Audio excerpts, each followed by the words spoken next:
Hey, what's up, everybody? Hope you guys are having a good night. Welcome to ChanmanV's Pro Corner, where pros come and show us how it's done.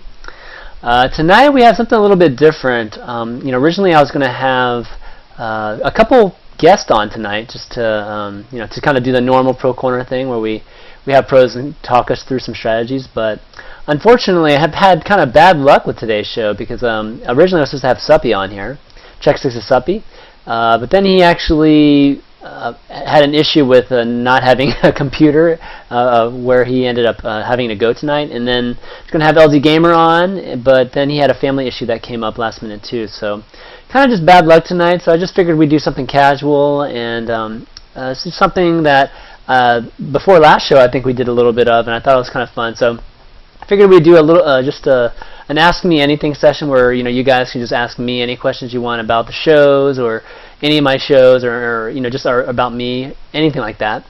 And afterwards we're going to do some viewer 4v4s and model battles or whatnot, and so we can do either or, we can decide, just kind of a really laid back casual thing. But somebody's knocking on my door. What's going on there? Kind of weird.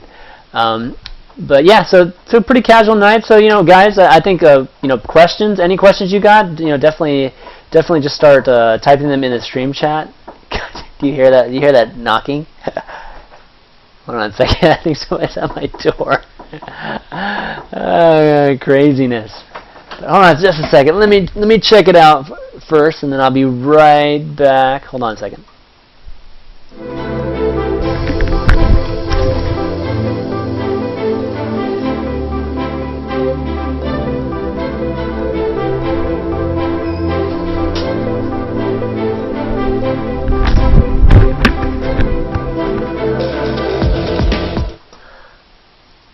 Alright, sorry about that, guys. That's thrills of having kids sometimes. They end up being a little unpredictable and wake up at night. So yeah, so anyways, yeah, so if you got any questions, you can ask them in the stream chat, ask them, or via Twitter. My Twitter is @ChanmanV, or you can ask them on the Reddit article too. The Reddit article is right here. Let me post it here.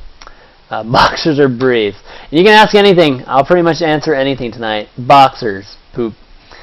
I've been a boxer guy since shoot, I can't even remember. I think I was wearing briefs only when I was like in elementary school or middle school or something like that. But yeah, keep asking questions, guys. Oh, but before we continue, I wanted to.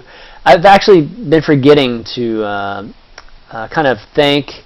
I wanted to give a shout out or a thanks to Jonathan Dang for actually sending a donation for the show. He enjoyed the show so much that he ended up sending me a donation. I really appreciate that, because I don't expect any of that, and the only reason I have that actually even on the overlay is because people asked me to put that on there a while back, and so I ended up doing it. But whenever people do donate, I really appreciate it, and I typically I like to try to give something a little back to you guys that do donate, and I offer up any of the replays from any of the shows, like if you want to see any of the games yourselves and check that kind of thing out, instead of just seeing the VODs. So that's the kind of thing I usually do for folks that do donations. I would do a little bit more, but right now it's just I haven't figured out exactly the proper way to do it. So, but anyways, yeah. So big thanks to Jonathan Dang, and really appreciate it. Awesome. Yeah, any other questions, guys? Because we don't really seem to have that many tonight. You can ask anything again, guys. Poop, you can keep asking questions if you want, man. See, Conker's on here. What's up, Conker? Haven't seen you in a while.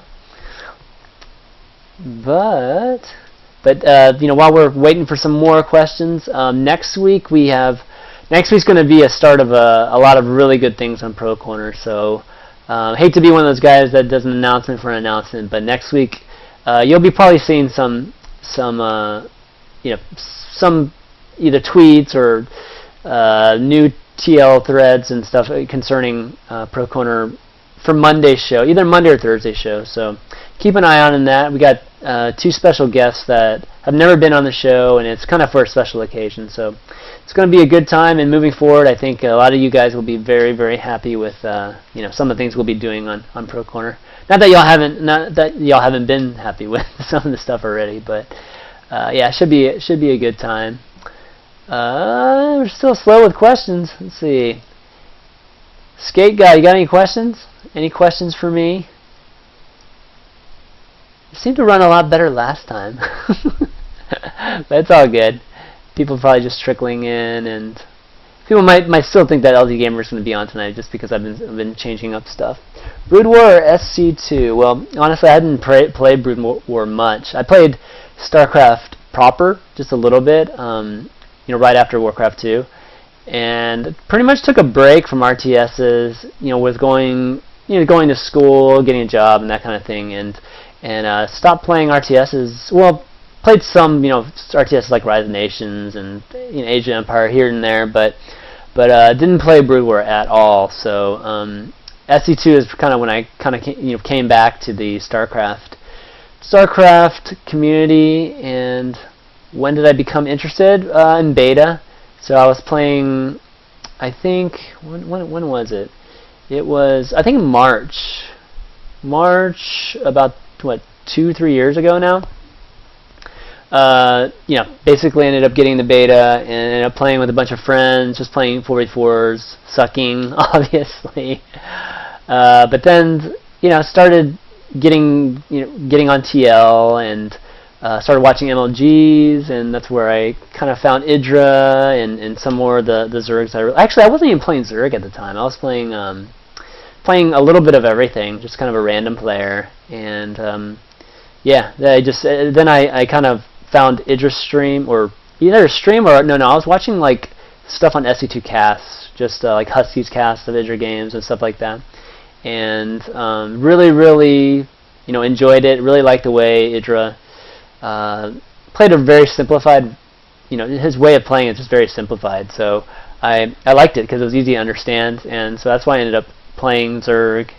And yeah, that's kind of how I became really interested in StarCraft. And then, watching MLG, that first season of MLG when Idra won and Huck won, that that kind of really hooked me into the SC2 community, and haven't really looked back since. And because of that, that's why I always, like in some of my shows, I always make a point to say that I still have hope for NA only, or just NA success, or just tournaments in NA being successful, and not having to necessarily have it be global, or involve a lot of the top players from Korea. So that's the reason. It's because that first season of MLG, I enjoyed it regardless of whether they were the best players in the world. I just felt like they're way better than me. They're super impressive, and I just thought it was amazing, and it was great to see like an American or a Canadian win. So it's kind of cool. Do I watch GSL? Yes, I do watch GSL. I haven't been watching like the last season that much this last season, but yeah, I do watch GSL whenever I can. There's just so much stuff, so much content now. I used to watch GSL every single season, but I have to admit it's getting harder to really keep up with every single thing, every single tournament, because there's GSL, there's NASL, then there's whatever IPL is doing, and then MLGs are happening pretty much like once a month now. So it's pretty crazy. How did I become pros? How did I become friends with all the pros So it kind of started with me taking coaching, or getting coaching from a lot of them. So during that time, during the beta and leading up to the release, I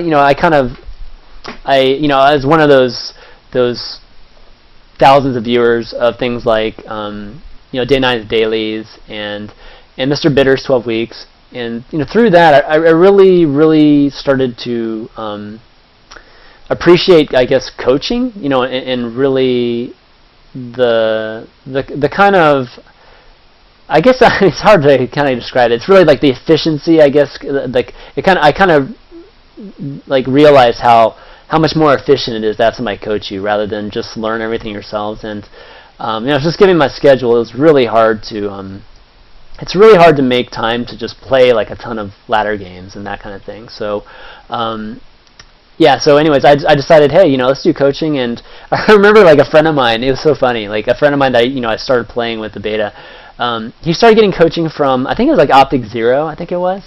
I'm not sure if Optic Zero is even around anymore, but he was taking coaching from AlphaGozu Coaching, and I remember making fun of him, thinking like, you're such a loser for basically paying for coaching or anything like that for a video game.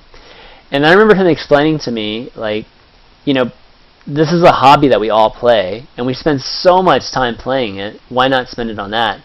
Where we spend like hundreds of dollars getting golf lessons, and I only play golf like once every 3 months or 2 months or something like that. Yet I'll spend like hundreds of dollars doing that. So why not just spend something less and get coaching for a game that I play like every night for hours? And after he told me that, just kind of resonated with me, made absolute sense. And given that my time restrictions, and so I just decided, yeah, let's do it. And that's when I started, looking for people to coach from. So I got coaching from like Destiny and Mr. Bitter at the time, and In Control, Machine, lots of different people. And that's why it's like I have a huge respect for coaching, because I have a huge respect for coaching, and I have a huge respect for people that are good at coaching, because I've been through a lot of people that are good and people that aren't. So I won't name names that weren't, but yeah. So anyways, that's kind of like my first introduction to the players, and a VVV Titan too, by the way. And I ended up continuing it with like In Control, Machine, and VVV Titan, and it became a very, very regular thing with EG Machine and VVV Titan. And just over time, I was pretty much doing it like every week, and I was just streaming it, and that, like you've probably seen in past shows, that's kind of what turned into Pro Corner. It was kind of the precursor to Pro Corner. It's just those lessons, and that's kind of how I met all the pros and got to know them, and like Machine and Titan, I ended up meeting up with them in MLG Orlando and having dinner with them, or lunch and dinner with them. So really getting to know the players, and they're all really great guys. And again, the players are so approachable, and once you get kind of knowing a few of them, you kind of start to know a lot more of them, and they're all really great, and they all I think they all enjoy being on the show. So, and at least that's what they tell me. So I don't know. So I kind of that's kind of cool. Let's see. What leagues were you at when you started taking coaching? How much of a difference did you make? So I think I was like a platinum league, back when diamond was the only thing. So like all the pros were like high diamonds, right? Like whatever rating it was, or whatever our the points were. Like, so I was like at platinum, and how much difference did it make for you? So honestly, I think it makes a ton of difference, because two reasons, and it could have made even more of a difference if I just practiced more, had more time to actually play. But it made a big difference. First off, like I think I got some advice from like Titan on how to just be faster, and that made my game a lot better. Just being faster, just being more adept with the keyboard, and it kind of gave me that same sensation about. It's kind of weird. It was like the same sensation I used to get when I was playing the piano a lot, like when I was first starting to play the piano, or just playing piano and learning music and that kind of stuff, which was like practicing something over and over, and then all of a sudden just being like adept at it, where your fingers just move, like really fast. And yeah, so that helped me a lot. Strategy, like with Machine always really simplifies things, and it's very easy to understand. And I think that's why I always have Machine on here doing a lot of these kind of reference shows. I always call them reference shows, because I like to think of them as videos or VODs that I'd hope viewers, you guys would just go back to if you ever are struggling with, like for instance the last one we did where was the Immortal push, and how to try to defend it the best you can. Yeah, I mean, I kind of like the concept of that, and that's what I used to do with like Bitter's 12 weeks. Is like anytime I was struggling, I just go back and look at that, and it was almost like rehashing a free lesson again. And I'm hoping that's the kind of Pro Corner has kind of the same effect for you guys. And that, in Machine, I feel like does a really great job of explaining things. And obviously, he plays Zerg too, and he, he has a thorough understanding of it. And I feel like I can ask him anything in regards to it, and he can answer it. That's the thing about coaching. You don't have to be the best player in the world to be a really good coach. And that's what I really, really like about it. And yeah, I mean, it pretty much, platinum back then, I think, is probably the same thing now. It's probably platinum now. So I probably went from platinum to a master player, just by being consistent coaching. And again, if I was practicing, I could have probably been master like half the time. I mean, it's about consistency, right? Like getting into masters. Like I could play as high as like mid to high master, and then play as bad as like mid diamond. Just depending on the game. So, who's my favorite Zerg player? It's a good question. It used to be Stefano. I still like Stefano a lot right now. All of it has to do with he's a foreigner. A lot of it has to do with his control. I still think is one of the best in the world. His unit control, but because his unit control is so good, his macro actually ends up suffering because of it. So it's kind of a give and take for him there. But he still is one of my favorites. I mean, I just like the fact that he's he's honest with everything, and he's about just being in it for the money. I mean, I appreciate the honesty, and yeah, I mean, I just obviously he's been in the news lately because he's been partying a little too much at these things, and hopefully, I don't know, maybe he'll learn something from it, because I just think he could be just an amazing player. Because Stefano is a pretty smart guy. I mean, the one thing about Stefano that I really, really appreciate is he does practice a lot more than I think he kind of plays off. But I still don't think he practices quite as much as the Koreans. Yet he can still keep up with them, and that's because I think he has an ability to adapt to things much faster. Meaning, like, I don't know if it's like I'm not sure if it's photographic memory or if it's just a type of computation that he has that he's able to process something really quick. Meaning, like, he could play like 3 or 4 games against a certain strategy and then probably figure it out, like, or figure out a counter strategy to it, versus somebody who plays like has to play 10 times against it. I can kind of see that in his play, and that's that's a special player that can do that, because it's especially with foreigners and NA players, non-Koreans. We're very limited time. So whatever time we practice or whatever time we spend playing, I mean, it has to be of utmost efficiency, and I think he's got the capability of doing that, where some others don't. You know what I mean? And so only being able to practice like 2 or 3 hours a day is really bad for some folks, but for him it might be actually okay. Other than that, I mean, I love DRG. Just DRG's macro is like perfect. It's almost perfect at in some games. So I really appreciate him. He's obviously a very humble guy too. So it's just really cool to see. So those are kind of the obvious choices. Let's see somebody that's not so obvious. That's my favorite Zerg player. Who would that be? It might be Nurchio, actually. I think there's a lot of things about Nurchio's play that I really, really like, and some of it has to do with it's a little bit unorthodox. He just does some things are some people just write off, and when I talk to him about it, he has good logic behind it. So I kind of like that. Yeah, you guys hear me? I mean, if you can't hear me, please let me know. But because I'm using a new headset, guys, I'm not sure if you noticed. So it's kind of cool. It's the Razer Megalodon. So trying out the new mic too. The mic's a little bit different. So let's see. Yeah, Symbol's been a monster too. I just haven't seen enough of Symbol's matches to really appreciate. I mean, some of Symbol's games against Polt in some of the tournaments have just been some of the best games I've seen recently. So yeah, he's awesome too, and he's just kicking ass in GSL right now too, is what I hear. What do you think of the resurgence of Meterling Bane and MLG and GSL by top Zerg players like DRG and ST? I've been saying that for like a few months now, that Meterling Bane needs to come back. And that's because, I mean, I can explain it to you what the reasoning is for it. And it doesn't mean like you just stick to Mutilating Bane the whole time. I mean, there might be other transitions, but at some point there needs to be Mutilating Bane. And it's because the Bio Army, especially guys like MKP and Pole and those guys, the split kind of negates fungals. I mean, it's really about just getting lucky with fungals, like catching them whenever they're clumped for fungals to really be fully efficient.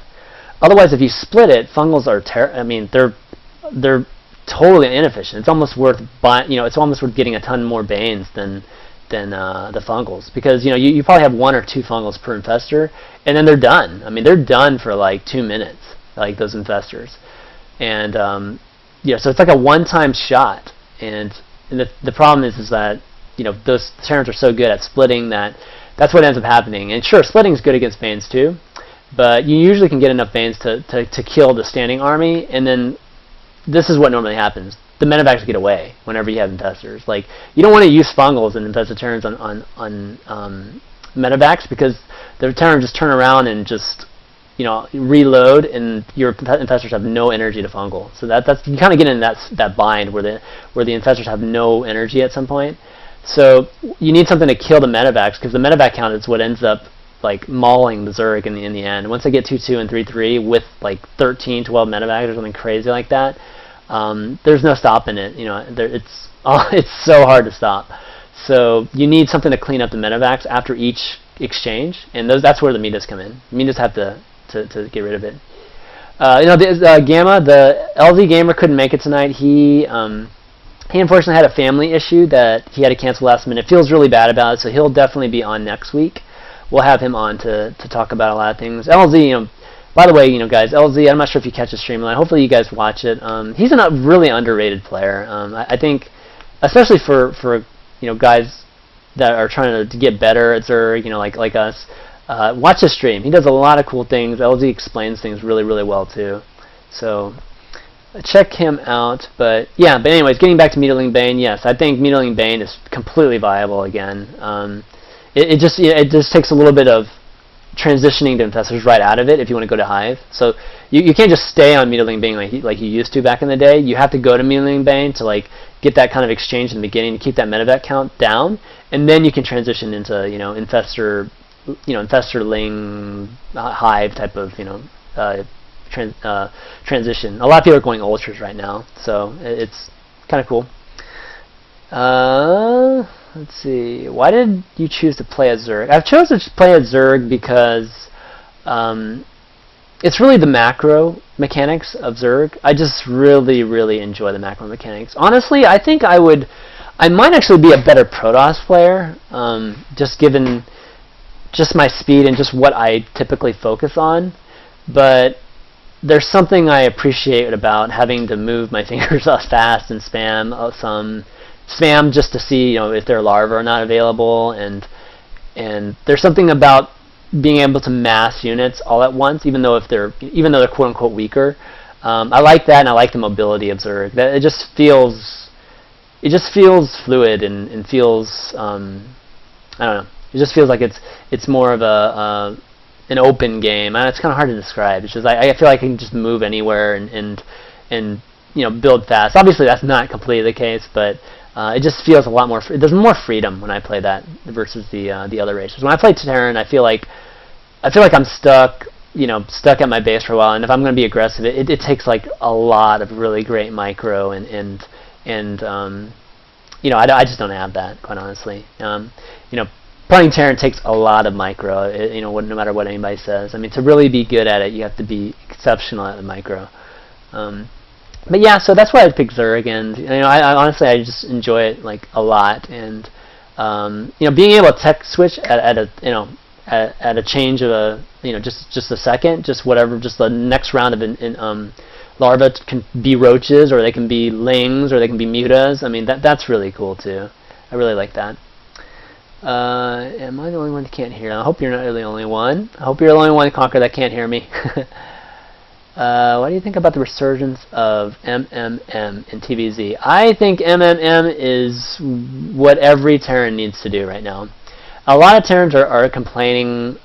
You know, it's like just like watching Kawhi. I mean, I love Kawhi, so this is no rag on Kawhi. But you know, I watched Kawhi's interview on ESFI about just, you know, just basically kind of marine tank or that bionic type of composition is I guess obsolete now, and I think he's right. I think those days of of marine tank pushes, slow pushes, and that kind of thing, you know, two base pushes or even 3 base kind of 150 supply kind of pushes, I think those days are kind of over. And a lot of Terrans are complaining because it's kind of a role reversal between Zergs and Terrans right now. Like before, Terrans dictated everything to do with Zerg. You know, back in the day where you could like 2 racks and you know proxy whatever, or you could 2 base, you know, these tank pushes like I've been talking about. And then, you know, most recently it's like the Hellions, right? The Hellions contain creep, and literally you could just contain a Zerg with 4 Hellions, right? But now with the Queen upgrade, it's kind of been, I feel like it's been a little exaggerated by the Terrans, but there has been somewhat of a role reversal where it's, you know, the Zergs now kind of dictate things, and the Terrans, you know, the Terrans have to be a little bit more passive. They can't just like be out there and you know, just be out there with their Hellions and expect to you know, stop the Zerg from expanding and that type of thing. I mean, the Zergs have, you know, quite honestly, they spent months, like the last 4 months, 5 months, figuring out that, hey, you know, it started off with the Roach Bane bust, right, to kind of mix things up for those 3, you know, those 3 CC type of Terrans, those macro Terrans, and then, you know, it's kind of continued. You know, it continued even before the Queen buff, quite honestly. But you know, people are going roaches to counteract the Hellions, right? So now, you know, the Queen buff, absolutely, it helps against the Hellions. It helps against like marine kind of pushes. So yeah, it does negate a lot of the early pressure. But you know, that's what Zergs used to be under. Zergs used to be under that position where they were, you know, pretty much pinned down to 2 bases, and margin of error was very small to win games against Terran. You know, you make one mistake and you were dead. You know what I mean? Against Terran, and you had to kind of guess. There was no way to completely know what the Terran was doing because the overlords are so damn slow. You couldn't scout on a lot of the maps, like period. So you were just completely guessing where the guys. I mean, the guy could have been going 2 fact, 3 fact on you, and then you just die to like 12, you know, Hellions, and it's like, oh shit, don't have my Roach Warren. So Zergs had to build precautionary Roach Warrens and crap like that just to have to do that. So now they don't have to do those kind of things, and you know, the Terrans just don't know what to do. So kind of getting back to the original question, yeah, MMM is the way to go, and a highly aggressive type of MMM like Illusion plays or like MKP plays. That's the way to go. And I can see guys, you know, some of the Brood War players coming in and really implementing some of that really, you know, just well with all the actions they have and the speed. And that's what you need to do. You need to go like, you know, you need to go small bio army and just keep the Zergs just building units. Like keep them on low tech. Like, you know, a lot of the big problems that Terran has is that they complain that the Zerg can just get to hive so fast now, and it's like really difficult. They don't even have to get to hive. They can stay on layer with meterling and that kind of stuff and be really good too.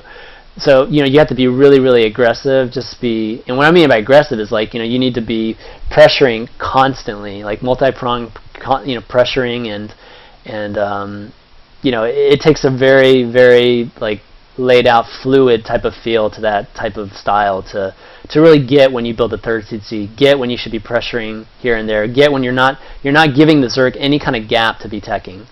So it's that type of style. That style is really good. I mean, I think that, you know, that's a lot of people have been already showing that it's really good, and I think it'll continue to be very good. Yeah, multiple drops. I mean, in general, multiple drops obviously, you know, sounds good. MMA's been doing multiple drops forever, but you know, the constant, even just a little task force that go with a few medevacs, or even in the beginning with no medevacs, just with stim, just getting those cost-efficient trades with Zerg, that's all you want. I mean, you just want to keep getting those cost-efficient, you know, trades, and if you get one trade that's just super good and you can actually take out hatcheries, you know, that's what you're looking for. You know, the really big jump. And during that time when you're pressuring, they just have to continue building lings and banes. They can't just drone, or they can't, you know, skip a whole you know, just a whole cycle just to be able to tech and get all their upgrades and all that stuff all at once. You know what I mean? Get like their third base and get all the tech and all at once. You know, so, like some Zergs can get away with that now. So that it puts a lot of pressure on them. And yeah, MMA kind of drop style. I mean, MMA's obviously hasn't been as good as some of the others recently, but that drop style where those medevacs are retained, the retention of the medevacs, the retention of just the drop being in the back of like, you know, in outer space, like ready to drop, you know, having it continually increase, like to 1 medevac, to 2 medevacs, to 3 medevacs, that's where it gets scary for Zerg. That's where they have to like completely go to mutas, or else they're just dead. You know, because if you've seen some of like, you know, those games back in the day with MMA, you know, I'm remembering Stefano against MMA in was IPL, or I can't remember which one the tournament. I mean, he was dropping Stefano eventually in like 4 or 5 places, and that's because he retained those medevacs, and he retained those medevacs because MMA just wouldn't get he wouldn't get greedy. He'd just like do some damage, and then he would make sure that those Marines were retained no matter what. And then just because it's about future damage, and as long as he doesn't get mutas, it's pretty hard to stop that. Like if the guy's not being greedy, if he doesn't leave the Marines down there for too long, and he's got enough actions to do everything else. I mean, you know, you could just have medevacs behind every single base. I mean, that's scary, right? Yeah. So MMM. Yeah, I think that should be viable, like in the near future, or is viable right now. What do you think about Queen range buff and HOTS? I don't know yet. Actually, I'm not sure. Anything in HOTS right now, I don't really have much of a comment because I have no idea how it's going to be balanced, or how it is balanced right now because I haven't played it. Did I catch? Yes, I caught that kind of walkthrough. That kind of it felt like scripted walkthrough. Some of the things were cool. Those Widow Mines I think are pretty cool for Terran. Obviously the Abduct is cool, and Fast Hydras are cool. Charging Ultras are cool. I mean, not to say more. Those Locusts, I forgot what the things that shoot out the Locusts are cool. Here's if he's going to drop shots. I think Terran is underpowered right now in late game. Are they underpowered? So yeah. I think they're. I think current minute, like the units that they're currently making, I think that's true. I think it is kind of underpowered. But I think if anybody ended up going Sky Terran, like if you end up getting to a Sky Terran composition, I don't know exactly how that step is, but if you end up getting to a Battle Cruiser Raven type of composition, I don't think there's any way to beat that for Zerg. I don't think there's any composition that's going to beat that. So I think that composition is not underpowered. Is the Viking, you know, bio medevac, I guess tank kind of thing underpowered? I don't think it's completely underpowered, but I think the Zerg's army is a little bit better if it's micro completely, you know, just properly. So do you believe in natural talent, or is everyone's skill based simply on quantity of practice? Well, I mean, obviously I believe in natural talent because I wouldn't have been talking about Stefano just a second ago. Otherwise, I think there's certain characteristics of players that you know make them a better candidate to be, you know, the greatest player in the world or the best player in the world. Not to say that you can't make up a lot with hard work. I mean, obviously you can. I mean, look at all the Korean players. There's a lot of Korean players that aren't as you know, as I think naturally gifted, but they practice twice as much as you. They're going to be better than you. I mean, so yeah, I mean, I think there is such thing as natural talent. And what are those kind of things? Those are the things I'm telling you about. It's just those tools that people have to learn, like your learning ability, your ability, it's like your stress handling ability, your kind of crisis management ability. A lot of people don't feel stress like whenever they have that happen, and a lot of it can be reduced just by practice and just the familiarity of the situation. That can reduce stress by a lot, but I think people just naturally, like some people naturally just react fluidly, you know what I mean? And those people, because they naturally, you know, handle things that way, then they're spending less energy on something like that, so they're improving something else at the same time, right? So It's all about just efficiency, and some people are more, they're more prone to be efficient and that kind of thing. Some people's hands, honestly, just don't move as fast as others. That's just something that happens. I mean, it happens in everything. There's some guitar players and pianists that, they just can't move their fingers fast enough sometimes. Let's see. What's the next question? I love these questions, by the way, guys. This is, kind of fun. Hope you guys are enjoying this. You have to keep certain pin back. I say, where were you playing most? What were you playing most before SC2, and what got you addicted to it? And that's from Josh Mobies. I'm gonna start saying names. Sorry, guys. I haven't been really calling out names. I was playing a little bit of everything. Honestly, since I got on SC2, I've been playing a little bit less of different types of video games in general. Before, I was playing everything, like anything, console, PC. So I was playing sports games, like anything from Madden to NBA 2K to console games like let's see, Rainbow Six and Graw, and PC-wise, I was playing. What were we playing? Left 4 Dead, lots of Steam games. Just a lot of everything. I love games. I mean, I was playing WoW. I was on WoW like really early. Got into WoW like for a good year. Just really playing the heck out of that game. Yeah, I mean, I'm just a gamer. I'm just like all of you guys. I play all kinds of games.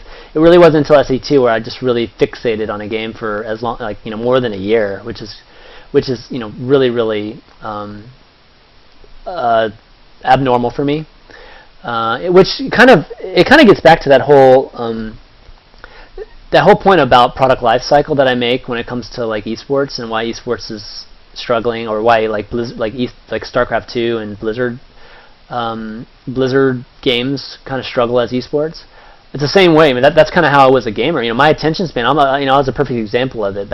Just like a couple years ago, I'd play a game for 3 or 4 months. When we got tired of it, or when the next new game came out, we'd just go and play that. That's how typical gamers are.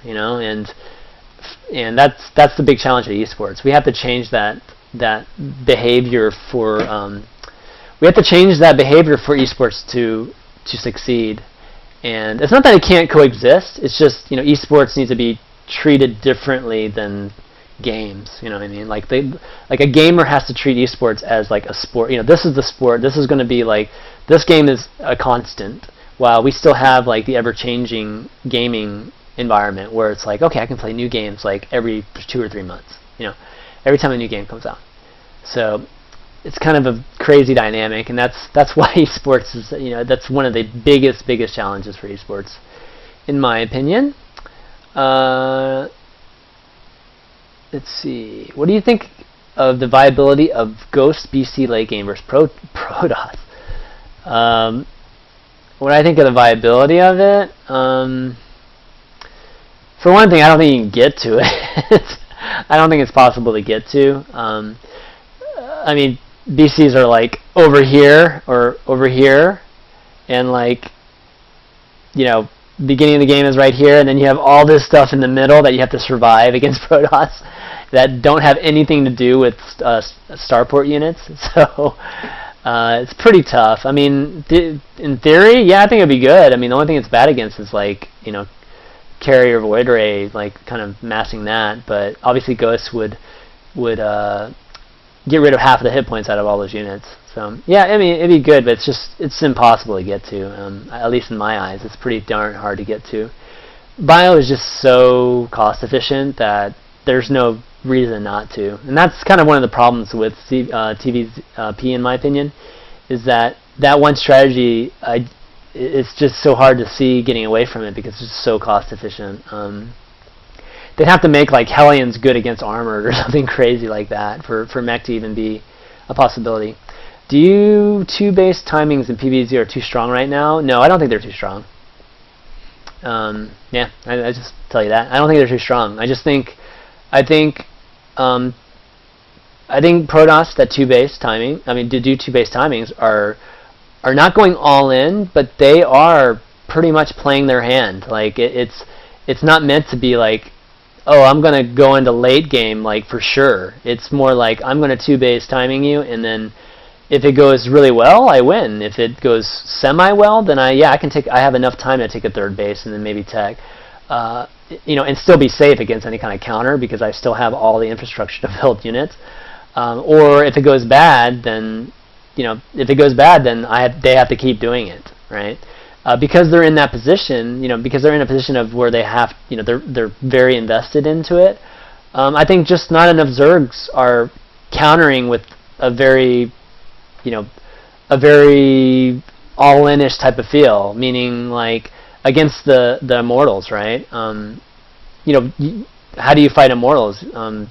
You need to really, really commit to killing like that army. If you know they're coming with that army, you need to just commit all out to killing that army, not just kind of like, okay, I'm gonna kill it with just like, I'm gonna try to build spines and kill it with the least amount of stuff. You just have to go full bore and just commit to it. Meaning, like, if you have to go get Hydras and Lings. Even though Hydras are bad against Colossi, so what? I mean, there's no guarantee it's going to Colossi. Or you can maybe get a scout and know they're not going to Colossi. No robo facilities. So just go balls out Ling, Hydra, and Bane or whatever. Damaga going Ling, Bane, and drop again. That kind of strategy kind of went obsolete. Like a year ago, right? And it was so viable like a year ago back in the day, right? Now it's kind of coming back. So a lot of strategies are kind of cyclical that way. And, I think that's the correct thing to do. It was one thing Nurture was telling me when he was on the show, and he was telling me, I made a reference to Stefano, like being able to hold everything with just like, 3-base roach type of, strategies. And the thing that he told me, if you guys remember, I'm not sure if you saw it or not, is he just said that Stefano doesn't play on EU enough because everybody on EU 2-base all-ins right now, 2-base and more all-ins. And 4 or 5 months later, I mean, look, he's absolutely right. That's what's happening. That's what's currently everybody's talking about, right? And what he said, what he said in the episode was that he just goes Roach Hydra against it. And there's like a very quick follow-up that you have to do that you have this small timing that you can win the game or not, or you lose to like somebody transitioning to Colossi. But that type of thing is what I'm talking. Is kind of what I was referencing to. It's like just if he's going to do something that's very committal, you need to kind of counter commit to it and just go balls out against it too. And I don't think all Zergs are still doing that. It could be just a lack of scouting. They just didn't scout well enough. I mean, a lot of Zergs aren't scouting well. I mean, that's even with the Overlord upgrade, speed upgrade. So scouting could just be an issue, and I might just be misinterpreting that for just not being committed to their read, which is their read is that they're going 2-base Immortals, that type of thing. Let's see. Do you think Zergs have a good chance of winning GSL this season with 4 Zergs remaining? Yeah, I mean, right now it's like obviously it seems to be a very in the grand scheme of how the cycle goes, with StarCraft, right now it's a very Zerg, it's very Zerg powerful now at this point. Just mostly because Terrans seem to be complaining about it, they don't know what to do, and it's just Zergs are just right there. I mean, I think Protoss are pretty competitive with the 2-base, 3-base timing. It's just a combination of those, just using those at different times in a series. I think that they still have a pretty good shot too. But yeah, I mean, Symbol playing well, DRG obviously always playing well. Nusty seems to be kind of resurging again, and hopefully Violet does well too. It's gonna be cool to, Violet's back in Code S, really cool. So yeah, I think Zergs have a great chance this season. Simple people have fast hands. Yeah.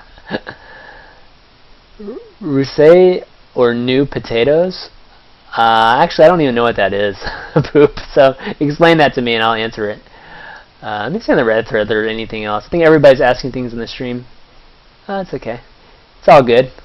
Let me check Twitter too real quick, guys.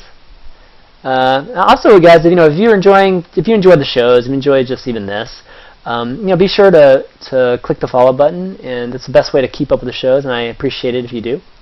If you don't, it's not your cup of tea, then no big deal. You know, it's all good. Still appreciate you watching, at least tonight. Have you tried out Fitzy style as you demonstrated on your show a few weeks back? I can't sit still that long.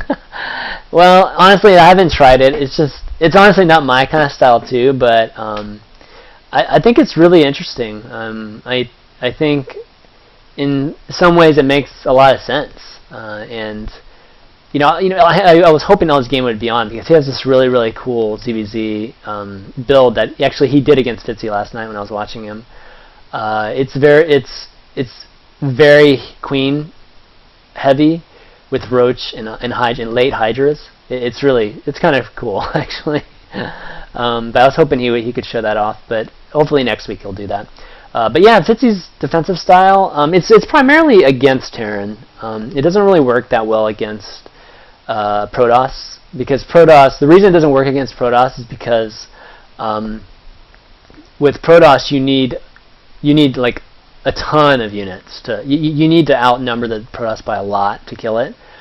With Terran you don't have to. It's just a matter of like whether you just your units are cost efficient enough. It kind of sounds weird because I guess you could be cost efficient against Protoss, but I think even if you're cost efficient against Protoss, you still need a lot of units because of force fields. When it's with Terran, it's really just about just straight up like, can you land your Banes? Can your Queens transfuse? And Queens transfuse, I think that's where the key is. I think that hasn't been explored quite enough, and I think that's why Fitzy's style is pretty cool, because it's like the beginnings, or maybe even more than just the beginnings of exploring the power of transfuse.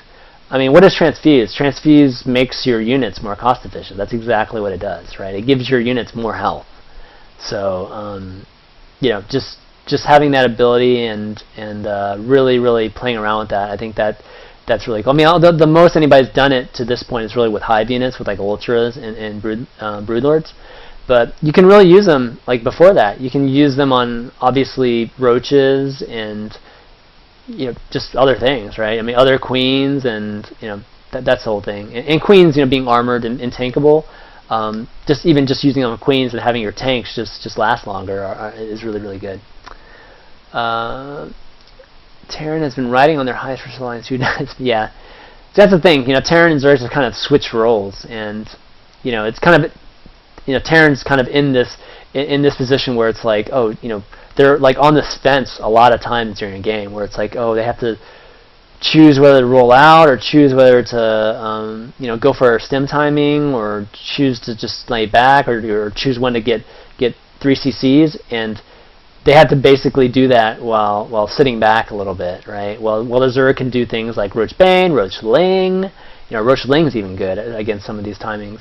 They can go straight to Hive. I mean, the Zerg just has a lot of different options right now. Let's see. Nebulous asks, thoughts on Muta versus Protoss nowadays? I think it's still good. I don't know why people started getting away from it. I think it's really, I think it's good. I don't think it's something that you can necessarily stay on. I mean, I think you can still pull it off if your macro is really good, like DRG, or I know Violet does it sometimes. But I think starting off going Muta and then maybe transitioning into that kind of very Roach Infestor centric army works really well. I mean, the Muta, the Mutas keep them in their base. I mean, they're not going to 2-base. Well, they can still 2-base you, but if they don't 2-base, they go macro. I mean, they're pretty much stuck in their base with when you go Muta, and it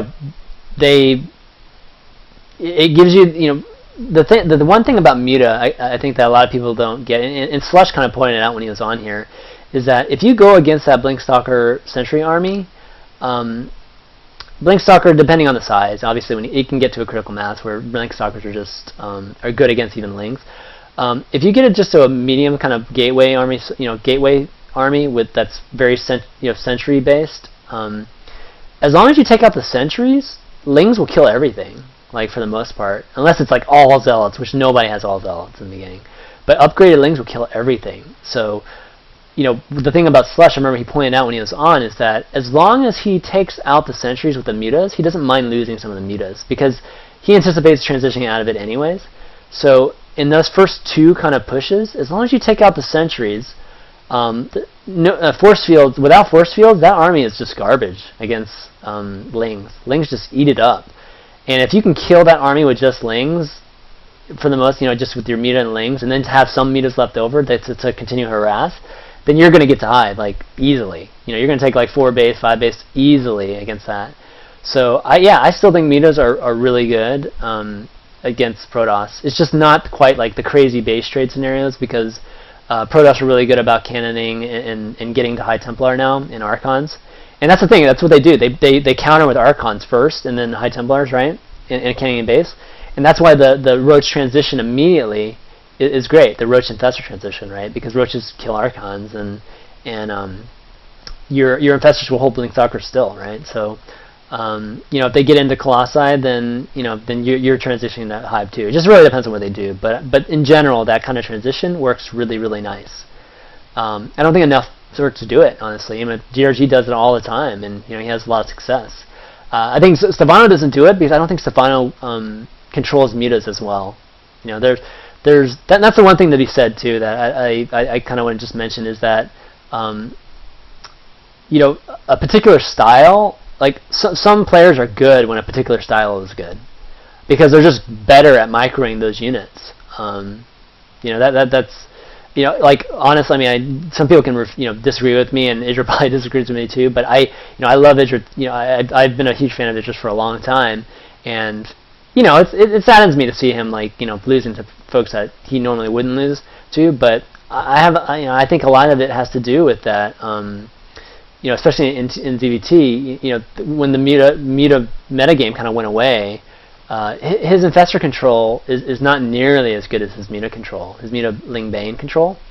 And I think it's obvious actually when I watch his games. It's if you compare his control versus like Stefano's control with Infestors, it's a pretty big difference. So so some folks, that's why like some folks disappear for a little bit and then reemerge because people tend to be better at styles. That's just how. I don't think anybody's like good at every style. DRG is probably the closest thing.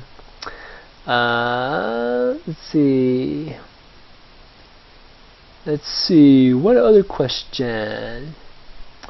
Did I miss one here? Why is Protoss so OP? No, Conquer, it is not. So force fields are balanced. Yes, force fields are balanced, Conquer. I think force fields are one of the coolest things about StarCraft 2. I have to say, from a game design standpoint, them coming up with that concept, I think was really cool. So EMPs are balanced. Stop crying. What's your favorite dish that consists primarily of the potato? Well, let's see.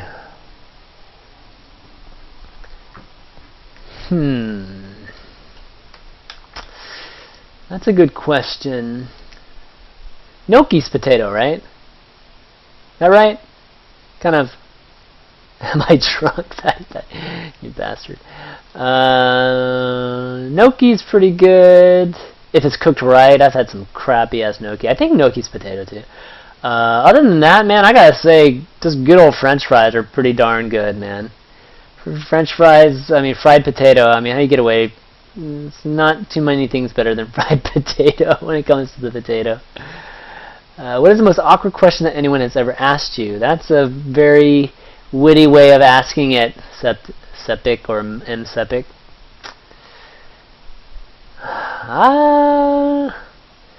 What is the most awkward question? I can't think of it. I can't think of it right now. I'm going to have to get back to that one. But that's a witty way of asking it and something. I got to give you that. No, questions here. You can ask questions here, Sexy Gamer. I'm taking questions here, Twitter, or on the Reddit article. Here's the Reddit article, guys, by the way, guys. Or you can ask questions there too. What does the V stand for? Yes. So the V actually originally stood for 5, and the reason is because when I was playing Warcraft 2, and I actually played Warcraft 2 really seriously.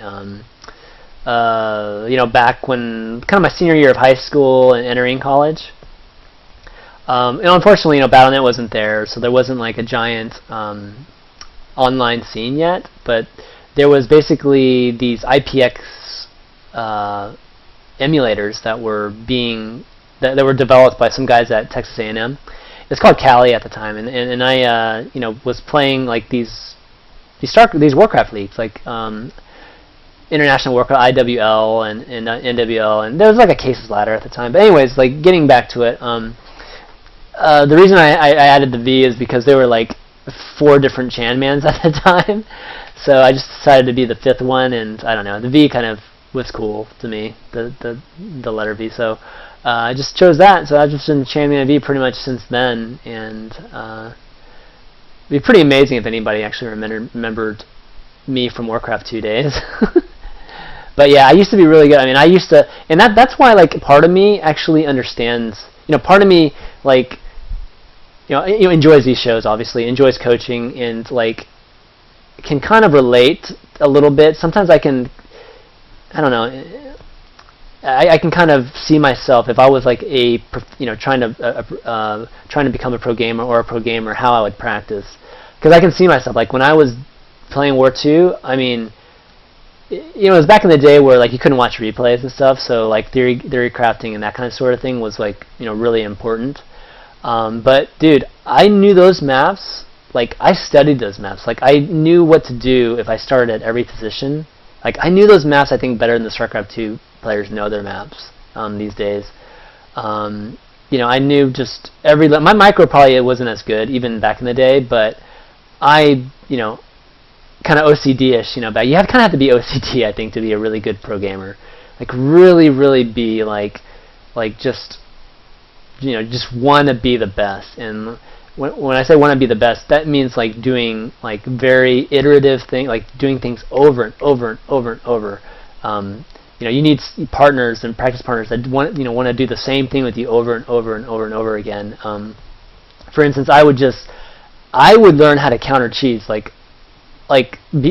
spend hours and hours. I would spend as much time figuring out how to beat cheese, and just feel like completely comfortable whenever it happens, like playing ZVZ and somebody like Temple banes me or whatever, feeling completely comfortable beating that on any map from any starting position. I would spend hours figuring that out, as much as I would spend like becoming a good macro player. I would just be crazy. I mean, so that's why it's like for me, I can, it's hard for me to see some of the players, currently, I guess, particularly in NA, being just best in the world or best ever, because they're almost more well-rounded people, I guess you could say. Means, and there's nothing wrong with that. There's actually probably healthier to be a more well-rounded person, but you probably won't be the greatest StarCraft player ever if you're going to be like that. Like looking at Flash. I mean, Flash, you can see that kind of crazy drive like in Flash, where when he said at like Anaheim that he will I don't know exactly what the quote was, but he'll basically use every single sweat and blood, whatever it is in his body to become like the best at StarCraft 2, best player at StarCraft 2, and that's what you need. You don't need somebody. You don't need to just practice 8 hours a day. And you need to have like a very focused 8-10 hours a day, like crazy focus, like determination, like I lose once on a ladder, oh fuck, I am not going to lose to that shit again. You know what I mean? Like that kind of like thing, and just have it continually build. Like that's the type of, I think, attitude and craziness you need. Not just like, oh well, okay, I lost that game, I kind of see what I did wrong, but let's go on to the next one. I mean, it's not like that for me. It's like I would like, okay, exactly what I did wrong there. Okay, like I'm gonna look exactly what I'm gonna do wrong. In fact, I'm just gonna like kind of like try to recreate it really quickly and just like ingrain that in my head for a second, because I don't want it to happen again. You know what I mean? That kind of call it craziness. I kind of call it craziness nowadays, but back in the day I was just like, nope, that's just me being like never wanting to lose ever. Let's see. In your opinion, is the best opening for TVZ? again, I think the best opening in TVZ is, I think he's still open with Hellions. You know, at least 2 Hellions to scout, check things out. You know, take over the towers. Don't give Zerg at least the you know, at least vision for a little bit. And then, you know, you need to get to you need to get to you know, vary about. You need to get like combat shield and the stem. You know, you need to basically work towards the bio army. And early 3rd CC is risky, but you know, you need to kind of judge. You know, scout, obviously use scans a little bit more, I think, than mules, and get that information. That's the thing about Terrans too. I don't think, you know, Artosis kind of said it on State of the Game. Like, I don't think Terrans use scans enough right now. I mean, they're so greedy with economically that you know, they're losing out strategically because they don't just have the information that they need. So maybe like the scan timings need to be changed a little bit, so that they know if they can take that 3rd CC early, or if they, you know, whatnot. But yeah, I think in general you need to work towards that that kind of bio army. Maybe start out 2 base with bio and kind of pressure a little bit, and you know, pressure with just Marines in the beginning with no medevac, and you know, just get the most cost efficient trade you can get. You might lose that army, sure, but as long as you got a cost efficient trade, you're stopping them from droning. Like, he has to build. You know, he doesn't know if you're going to follow it up with you know, the same basically attack. So he has to have some kind of standing Zergling army, or he could die. So a proper Zerg probably would not drone there. A guy like Rhett might still drone there, honestly, but I think a typical Zerg would not. So yeah, I think still, you know, kind of what I was getting with MMM earlier. Any plans for QXC on the future pro corners? Absolutely, love QXC, love Kevin. He's an, you know, amazing strategist. I really like his theory crafting, and always have. So I'm really excited to see QXC back in full-time SE2. And yeah, I had lunch with Scott Ford over at Complexity House this past weekend. And by the way, guys, I was in Houston this last week. That's why we didn't have pro corners, for the guys that didn't see that. But yeah, you know, just had lunch with them, talked to them about it, and yeah. Anyways, so it was kind of cool. Didn't get a chance to get to see the Complexity House because I wasn't quite ready, but it was still great having lunch with him and talking to them. Kind of sounds like Complexity has some good plans, so sounds good. Do you think the large figures in the community are too afraid to talk about balance? What metagame changes so fast? I feel popular figures are too afraid to be called whiners. I don't think that's the case. I mean, shoot. I mean, I think all those, you know, like In Control and Artosis and Israel, they always talk about that stuff, right? Well, maybe not In Control. In Control, I think, is more open. I mean, I think balance, you know, again, like, I think balance is an ever-changing thing. You know, depending on the changes they make, depending on just how much time, like, you know, it takes to you know, to actually come up with counter strategies and stuff. You know, I think some of the changes are a little soon, you know, premature at times. But you know, obviously David Kim is going off of data. You know, David Kim's a freaking analyst, for Christ's sakes. I mean, he's more so an analyst than he is like a game designer, because all he's doing is crunching numbers. He's just looking at numbers, and you know, they're making decisions based on those numbers, and it's not necessarily like based on numbers from the highest level, right? So it's yeah, so it's based on a lot of things. And you know, I think this last Queen change, I wouldn't have minded if it was just purely the Overlord change first. I mean, I think the Overlord change would have made a big difference, quite honestly, just to the metagame too, because you know, scouting was a huge issue on a lot of the maps. So Zerg's just being able to sacrifice those Overlords, you know, we weren't even able to do that on some maps.